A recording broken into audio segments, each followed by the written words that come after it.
ఉద్ఘాటన. ఎంత భయం పుట్టించిందో మీరు చూశారు. హ్మ్. చాలా చాలా ఏదంటే ఓకే. కంగారు పడిపోయారు ప్రతి ఒక్కళ్ళు. ఓకే. శివరాం ఆ ప్రసాద్ గారు ల్యాండ్ టైటిలింగ్ యాక్ట్ రద్దు చేయటం కూడా మంచి చర్య. ఓకే.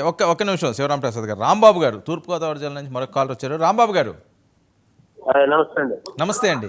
ఏం చేస్తుంటారు రాంబాబు గారు? వ్యవసాయం అండి. వ్యవసాయం చెప్పండి. ఎలా ఉంది పాలన అదే ఏడాది? పాలన అంటే అండి సంక్షేమ పథకాలు చంద్రబాబు నాయుడు గారు ఎక్కువ చెప్పాడు. హ్మ్. ఆ ఎక్కువ చెప్పిన పెంచుతూ తర్వాత పెంచిన ఇచ్చి సంక్షేమ పథకాలు కూడా ఇవ్వలేదు కదండి ఈ సంవత్సరంలో. హ్మ్. మరి ఈ కంటిన్యూ ప్రాసెస్ గా ప్రభుత్వం ఇచ్చి అలా నడిపి తర్వాత పెంచి బాగుందండి. మీరు ఏదో టీవీ చూస్తా మాట్లాడుతున్నారు, అది మ్యూట్ చేయరా రాంబాబు గారు? మీరు టీవీ చూడకండి. టీవీ దగ్గర నుంచి కొద్దిగా దూరంగా రండి. మీ కుటుంబ సభ్యులు చూస్తారు. మీరు వచ్చేయండి బయటికి. అదే లేకపోతే అమ్మఒడి, మ్యూట్ చేయండి ప్లీజ్. మీరు అమ్మఒడి, చెప్పేది మీరు రైతు చెప్పి భరోసా ఇవన్నీ కూడా వేయలేదు కదండి ఈ సంవత్సరంలో. హ్మ్.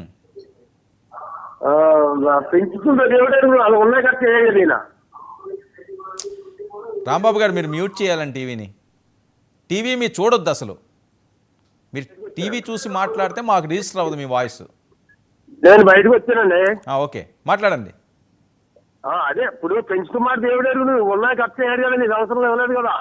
హ్మ్. ఇప్పుడు అమ్మఒడి పడేది ఒక్కరికి పడేది ఆ ఒక్కరికి కూడా ఇవ్వలేదు ఈ సంవత్సరం. ఓకే అంటే గతంలో వైఎస్ఆర్సీపీ ప్రభుత్వం ఉన్నప్పుడు మీకు అందిన వెల్ఫేర్ అవనియండి, లేకపోతే ఇప్పుడు ఈ ప్రభుత్వం వచ్చిన ఏడాదిలో వస్తున్న వెల్ఫేర్ అవనియండి, దాన్ని కంపేర్ చేసుకుంటే ఆ డిఫరెన్స్ ఏంటి, ఆ వ్యత్యాసం ఏంటి? వైఎస్ఆర్ గవర్నమెంట్ తెలుగుదేశం గవర్నమెంట్ పక్కన పెట్టిన ప్రభుత్వం ఇచ్చి పథకాలు అమలు చేస్తే అప్పుడు పెంచి కూడా పెంచాలి. నేను అదేనండి, మీకు ఆ పథకాలు ఏమైందని ఇప్పుడు ఏం అందట్లేదు. ఏది అందరూ కదండి ఈ సంవత్సరంలో. ఫోన్ కాల్ కట్ అయింది. ఇది మస్తాన్ రావు గారు, ఈ సంవత్సరంలో ఏ పథకాలు కూడా మాకు చేరలేదు అని చెప్పి ఆవేదన, అది కూడా తూర్పుగోదావరి జిల్లాలో పవన్ కళ్యాణ్ గారి తాలూకా. ఓకే పిఠాపురం కాదో నాకు తెలియదు కానీ తూర్పుగోదావరి జిల్లా అంటే ఆయన దత్తత చేసుకున్నట్లుగా అయిపోయింది ఇప్పుడు. ఎందుకంటే ఎక్కువ సీట్లు కూడా ఆ ప్రాంతంలోనే వచ్చినాయి కాబట్టి వాళ్ళకి. సో ఆ ప్రాంతం నుంచి వస్తున్న ఆవేదన. సార్ ఇప్పుడు గుడ్ ఆఫ్టర్నూన్ అండి. 99 వీక్షకులకు శివరాం ప్రసాద్ గారికి మీకు కూడా. ఇప్పుడు ప్రజలు కంపారిజన్ చేసుకుంటున్నప్పుడు ఈ 1 yearలో ఒక అంశం ఏంటంటే వైఎస్ఆర్సీపీ ప్రభుత్వంలో కొంత అరాచకాలు దౌర్జన్యాలు ఉన్నాయి, శాంతి భద్రత సమస్య ఉంది అనేది ఒకటైతే, సూపర్ 6 హామీలు కూడా కీలక పాత్ర పోషించే దానికన్నింటికి కూడా పవన్ కళ్యాణ్ గారు ఈ ఊరికి పొత్తు కుదర్చడం ద్వారా కూటమి సర్కారు అధికారంలోకి రాగలిగింది అంటుంటే ఎటువంటి సందేహం ఉంటుంది. ఇప్పుడు ఈ కాలర్ మాట్లాడిన విధానాన్ని చూస్తే మనము వాళ్ళు ఏంటంటే సూపర్ 6 హామీలు అమలు చేయాలంటే చంద్రబాబు నాయుడు గారు వచ్చిన తొలి నుంచి చెప్తా ఉన్నారు, అప్పులు పాలు చేశారు కాబట్టి ఆర్థిక పరిస్థితి అంత బాగోలేదు అనేది ప్రజలకి కొద్ది కౌన్సిలింగ్ లాగా వాస్తవ పరిస్థితులు వివరించే ప్రయత్నం చేశారు. అయితే వాళ్ళు ఏమంటారంటే ప్రజలు కానీ లేకపోతే మిగతా మేధావులు కానీ ఎవరైనా ఇప్పుడు ఈ సూపర్ 6 హామీలు ఇచ్చేటప్పుడు జగన్మోహన్ రెడ్డి గారు ఏదైతే వాళ్ళు చెప్తున్న 6 లక్షల చిల్లర కావచ్చు, లేదా టోటల్ గా అన్ని రకాల అప్పులు చూసుకుంటే 9,60,000 కోట్ల రూపాయల అప్పులు కావచ్చు, అవన్నీ చేశారని తెలిసి కూడా మీరు ఈ వాగ్దానాలు ఇచ్చారు. ఇచ్చినప్పుడు అవి అమలు చేయాల్సిందే కదా. 1 year పాటు ఎందుకు తాత్సారం చేస్తా ఉన్నారనేది వాళ్ళ ప్రశ్న. ఓకే సరే ఒక్క నిమిషం మస్తాన్ రావు గారు మీరే మాట్లాడదు కానీ మరొక కాలర్ ఉన్నారు, ఆయన వెర్షన్ కూడా తీసుకున్న తర్వాత మీరు మాట్లాడదు కానీ. శ్రీనివాస్ రెడ్డి గారు గుంటూరు నుంచి. శ్రీనివాస్ రెడ్డి గారు టీవీ 90 ధన్యవాదాలు సార్. చెప్పండి శ్రీనివాస్ రెడ్డి గారు, ఏం చేస్తుంటారు మీరు? నేను మొన్న కాల్ చేశాను కానీ సార్ కూలింగ్ షాప్లే. ఏదండి?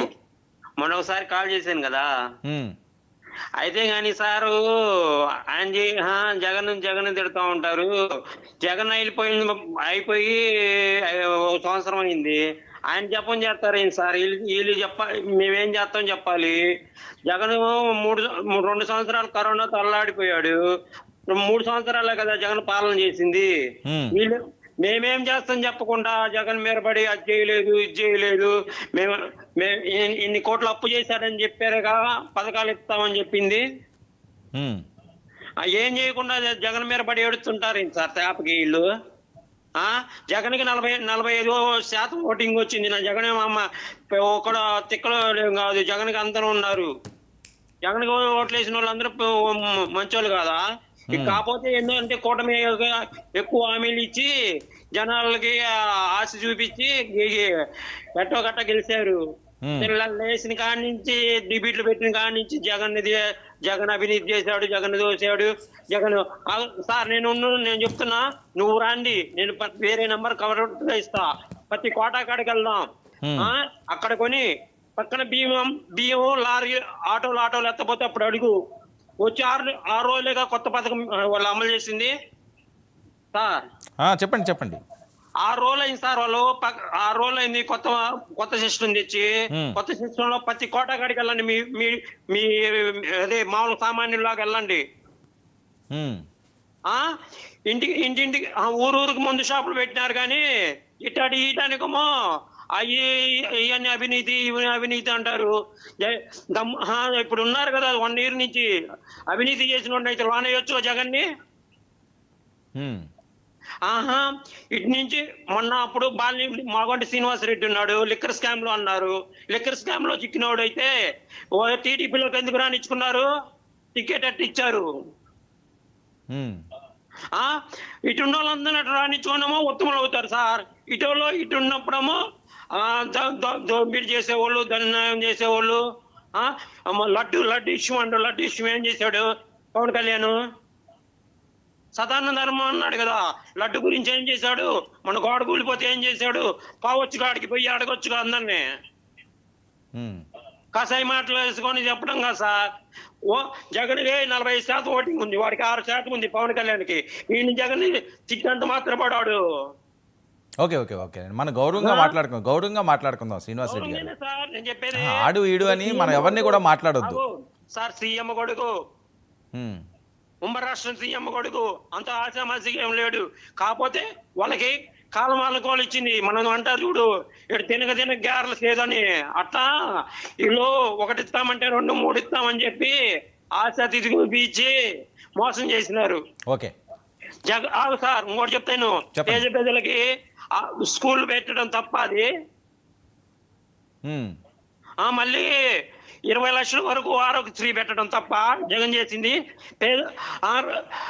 రైతులకి రుణమాఫీ రైతులకి రైతు భరోసా చేయడం తప్పు చేశాడా?